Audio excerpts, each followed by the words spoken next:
Hey everyone, welcome to Homies and Houses. Today we're going to talk about why we are still buying in 2026. We're in a very different real estate market than we were just a few years ago. Interest rates are up, affordability is down, and a lot of investors are sitting on the sidelines waiting for the perfect time, even though there is no perfect time. There's no perfect market, it doesn't exist. In today's episode, we are going to talk about why we're still actively buying and the specific reasons we think it still makes sense, even in a tougher market. To get started, we're going to talk about inflation hedging. Even if inflation isn't as crazy as it was in 2021, 2022, and COVID and all those, it still rise with inflation. And you know what doesn't rise? Your mortgage if you get a fixed rate. So if you buy a house and you have a $2,000 mortgage, in 10 years, the rent that people are paying to live in that house is going to be a lot higher with the way inflation rises, but your mortgage will stay $2,000 unless you refinance it, or you do renovations and you get a different kind of loan out and all those things. So that is a huge plus, and that's even though today probably, yeah, the market right now is kind of tough. Still, in 10 years is going to be better. So it's the long game we're playing. Yeah, Alana, do you have anything to add, or you want to go to number two? Let's go to number two. I feel like everything we hear about on real estate podcasts and Instagram right now is inflation. But yeah, that's a really, really good point. Number two is like leverage equals amplified returns. And so one of the reasons that I really like real estate, and I know we've both talked about it, is it's one of the assets where we can buy a large asset with like relatively little cash. And then we can control that same big asset using, our tenants paying down the mortgage. And so when we're talking about not just cash flow, but like appreciation, we're getting appreciation on the whole asset. So if you own a house that's like $250,000, like you're getting appreciation on that full 250,000, even though the down payment was like 20,000 or whatever, 25,000, whatever it was. And like in our case, being landlords, the tenant is paying off the monthly mortgage. Well, we are benefiting from the appreciation of that full asset. And so I think that's really, really important to keep in mind. I think it is kind of harder to remember when you're going to buy how much beneficial that really is in the long game. But real estate is really not a get rich quick scheme. It is really like a long game. Yeah, I know that appreciation, we've talked about this before, but that was really big when you were buying your duplex. It was like, won't get a lot of immediate cash flow, but appreciation is there. Yeah. So I know that was kind of like your strategy right off the bat. For me, I didn't even really think about that honestly at the time. I was like, okay, cool. I'm going to buy this duplex, and where I live, we've talked about this, it kind of got that immediate cash flow. Yep. But now I'm kind of like maturing in my investing a little bit where I'm like, but the appreciation though. Mhm. And so yeah, that is just another reason that we are still buying in 2026. Do you have anything to add to that?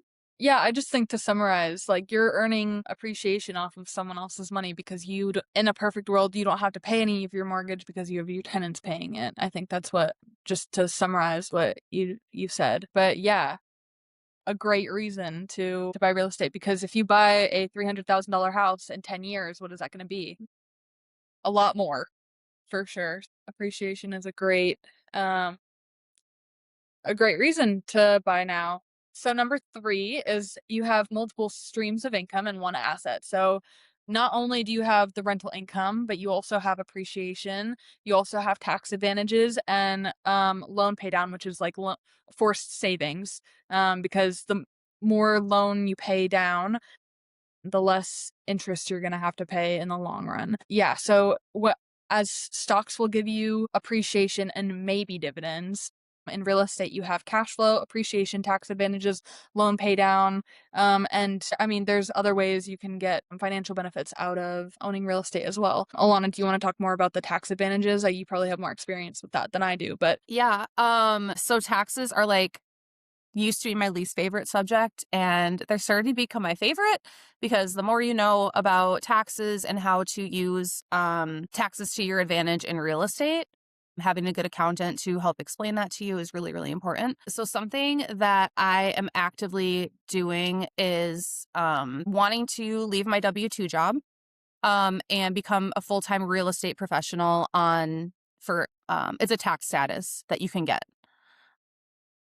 So if you are a real estate investor and it is your main source of income and the main like job you put your time into, you can claim that you're a real estate professional. This makes it so you can claim like full depreciation on your assets. Whereas right now, I don't know, like I'm still not super, super well versed in all of this. That's what my great accountant is for. But I can't claim like full depreciation on my assets. And so I can't tap into the full tax advantages while I still have the main source of my income coming from my W 2. So when you're a real estate professional and you can say that you spend at least 740 hours a year on and or it's your main source of income, you can claim that. Oh my gosh, there's so many different advantages saving money if you're like a real estate professional. So you should not take any tax advice from me out there. You should look it up. But that's what I'm working on right now to tap into that. There's also something called a cost segregation study, which we have talked about a little bit before, which can take a full asset. Say I have a house and it can look at, instead of just looking at the asset as a whole, it will segregate different parts of the house, like the roof, the appliances, the Pool, if you have one, the fence, all the little pieces to the house. exactly, and segregate each one to accelerate depreciation where it can be accelerated. So that is another big tax advantage. Also, the write-offs. Um, so you can just write off, like short-term rentals are really good for writing off. Like when I had an Airbnb, I would stock my Airbnb with obviously like garbage bags and cleaning supplies. And I had a drawer full of like toiletries that guests might forget to bring, just like because I want to get better reviews and I want them to have a good experience. And so I'd have like razors and toothpaste and like all this extra like little travel size stuff, like a whole drawer full of it. That's what, by the way, if anyone out there is interested in Airbnbs, that was like my number one compliment on all my reviews was it was so cool. I had all that extra stuff because people always forget something. And then I also always stock the place with cereal, like those little mini, single serving cereal, stuff like that. That was all tax write-offs. And so that was really, really helpful. I'm trying to think what else. This year I had so many repairs, which sucks, but I also had so much income that I actually, for the first time in like 10 years, got money back for my taxes. Nice. So that was really, really awesome. Yeah. But yeah, I think, and also it kind of touches back on the last point, the multiple streams. Like we have the cash flow, we have the appreciation, which we just talked about, a tenant paying down your loan. I did some math yesterday. Oh my gosh, I had to have ChatGPT help me because math is not my strong suit, if anyone out there can't tell. But I did some math, and if I paid on one of my loans, if I paid an extra $100 a month, Mhm. I would save approximately 45 to 50,000 in interest. Yeah. That's insane. Yeah, I love looking at those calculators. They're so fun. They're so useful too because if you have the cash flow, it is like put some of that into reserves in case something happens with the house, but then put another portion of it towards paying the house down faster, and you'll save on interest, and you'll also be mortgage free a lot sooner. Yeah. I was like, I think I need to do this because okay, so that specific building is my mixed use space, the one I was calculating. Yeah, It's it's a lot of cash flow. So one of the apartments pays the whole mortgage a month. So the mortgage is 2,075. So about their rent is 2,000. Beautiful big apartment, like 4-bedroom apartment, 2-bathroom. It's whatever. The bottom apartment pays the utilities plus I get profit from it. So my utilities in the wintertime, they were horrible. They were like 1,000 a month. on this building, but I'm like, okay, well, it's a lot of different people, so it's really not that Yeah. bad if you look at it that way. But anyway, so the bottom apartment's 1,200. So there was 200 cash flow there, but then each office space is 500. So then that was 2,500 of cash flow per month. I'm like, I could easily put not just 100 extra towards the mortgage a month. I could put an extra 500, one office. And I was like, oh my gosh, like mind blown. But, but yeah. How much So longer do you have on that mortgage?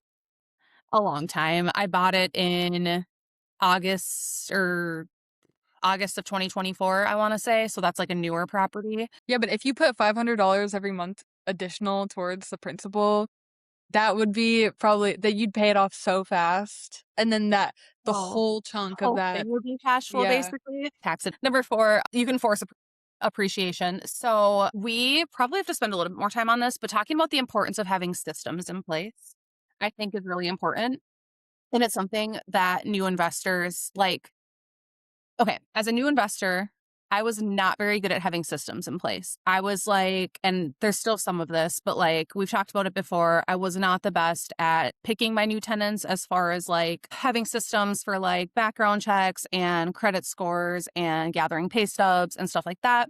But when you have like systems in place, it really like takes time away from valuable time that you could be spending doing something else.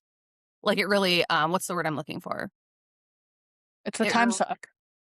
Yeah, It's it not doesn't it's not a time yeah, and your time is worth money. Your time is worth yeah. something, and I was taking a lot of that time just doing things that I didn't need to be doing because I didn't have the right systems in place. Also, doing renovations is a really great way to force appreciation right away. That is, like, the whole mindset behind house flipping, right? Is you buy something that's not worth a whole lot and you force the appreciation on it very quickly, even by paint, flooring, fixing anything that's outdated. Like right now, what I'm doing, knocking down a wall, and my boyfriend and I have a flip and making a bigger bathroom, things like that, forcing the appreciation to make the value go up very quickly in a short amount of time, increasing your rents. So we've touched on it a little bit with point number 1 in inflation, but increasing your rents because people right now, especially because people are scared to buy, which this whole episode is like, we believe that you should still be buying, but a lot of people aren't going to, or they don't want to, or for whatever reason. I have tenants that like have talked about buying, but they're like, we're so comfortable here and we don't know if we want to be in Minnesota for a very long time. We might want to move to Texas in 10 years. So we don't really want to buy and then have the headache of selling and whatever. And so they would be more than okay with, a rent increase over the years. Don't have to increase it crazy. But I was just talking with an older landlord the other day who said that he did not increase his rents for years and he's really like he's finally catching up on doing it, but he's had to like kind of increase it a lot in the past year on Yeah. people because he just wasn't doing it. And so it's actually doing your tenants kind of a solid by like working into the lease that you're going to be increasing it by X percent, every year or every 6 months or whatever. Even if it's $25 every 6 months, $25 a year is better than nothing. Rent normally there's a statistic about this, but rent like the average increase of rent every year is 7%. And so I think that's a good guide. You don't have to do 7%. If you have good tenants that you want to keep, you can you don't have to increase it 7%. You can say, "Hey, like rents generally increase 7%, but because I like you guys and I want to keep you guys and whatever, like I'm only going to increase it 3%, because then you're still moving it up slightly, but you're not screwing them over. A lot of people make it feel like you're screwing them over when you increase rent, even though that's how real estate works and how rents work. And over time, rents have to increase. You move it with the market. But yeah, 7% is the average increase year over year. And you have to take into account like property taxes Hmm. because like I have 2 properties where my taxes and insurance is escrowed in. So for those of you who don't know what that means, it's like it's within my mortgage payment every month. And so I will see like my mortgage payment go up because basically the bank is holding or the mortgage lender is holding a certain amount for property taxes and insurance. And what I like about that is, like, I don't have to think about it. In Minnesota, it's May 15th and October 15th. I don't know if other states are different. But then I have 3 properties where it is I have to, like, pay it out of pocket because the lender doesn't escrow it, okay?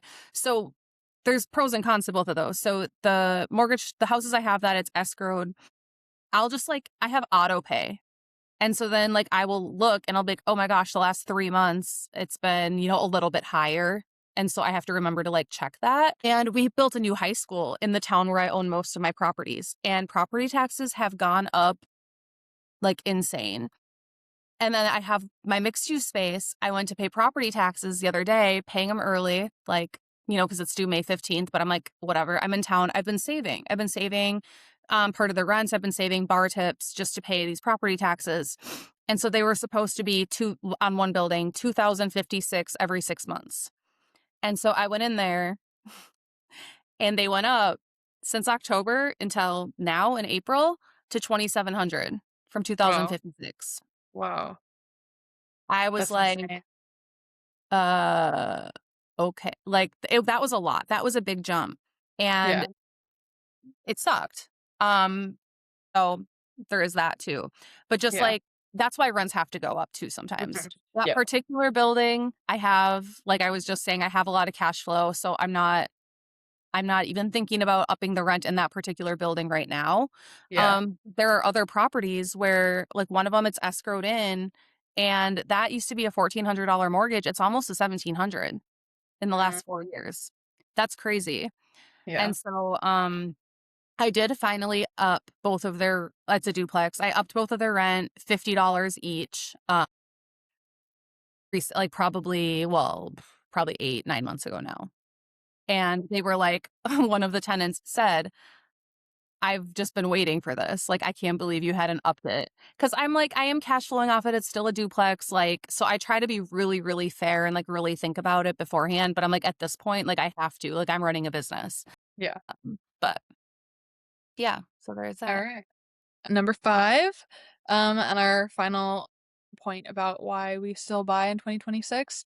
So the rates are really high, but with that, there's a lot less competition on the buying side. A lot of people are trying to sell their houses and they're having issues because it's a buyer's market. So that means we have a lot more, as buyers, we have a lot more power in it. When sellers are trying to sell and there's not that many buyers out there, you can as a buyer, you can negotiate prices down, or you can negotiate other things into your deals, which is really beneficial. And there's less bidding wars, and yeah, it's really just like a good time to buy because of that. And also with that, when interest rates are high, house prices are normally a bit lower, and as interest rates go down, the house prices go up. And when you have things like that happening, it's better to buy now because you can always refinance to a lower rate, but you can't always like it would be a lot harder to get a house that's $300,000 now. In 2 years when the rates are lower, you'd have to get a more expensive house, and yeah, the rates might be lower, but then and rates fluctuate. So if the rates are lower, then that's a great time to refinance what you already have instead of I mean, it's a good time to buy too, but it just means that you'll have more competition and more things in. But if you buy now, you can always refinance when the rates are lower. Um, Something I didn't tell you this yet. I was kind of blown away by it, but, I just finished my real estate school, but one of the teachers was talking about he goes, "I don't wanna hear any buyers complaining about interest rates, blah, blah, blah." He goes, "In 1981," he's like, "they were 18%." He goes, "They are normal right my now." gosh. He's like, "Buyers right now are used to 2020 to 2021 when they were, Mm, like, 2 point yep. something percent." He's like, "That is not normal." He's like, "They're honestly average right now over, like, a long span of time." And Oh, yeah, so I think that, like, the 18%. very That's lowest they ever insane. were, I think, was 2021. Like, I looked it up, after he was talking about that. And so we just experienced, like, we're like the house buying age too, but we experienced the lowest rates ever. So we think like these rates are really, really high. But Yeah. yeah, been like 12 to 18% for years before. And I was like, oh, okay. We were just spoiled for a minute. Like right when I started investing, I had 2 places at 299. And so then they I'm like so even jealous. 5%, and I'm like, "This is so high." Yeah. And yeah, like, in comparison, but it's all relative. Yeah. Yeah, I was like, I "Okay, don't that's think the perspective shift, I guess." I don't think anyone would be able to buy a house nowadays if it was 18%. That would be No, insane. even Um, we would be scared. yeah. Well, okay, just add it to the list of reasons why we're still buying, because if you buy now, rates could go up. People talk about the hope that they're gonna go down, but they still could go up. Yeah, I was looking at refinancing, and it's so, like, uncertain right now, like, Mm, it's so, quickly going up and down right now. yeah. By the time I had to get my taxes were almost done, and my lender was like, "I just need your 2025 taxes or whatever," and I'm like, Yeah. "Oh, it's almost done, whatever," and I even got them done early. By the time I got him in, he's like, "Yeah, you don't wanna refinance anymore," like, a week later.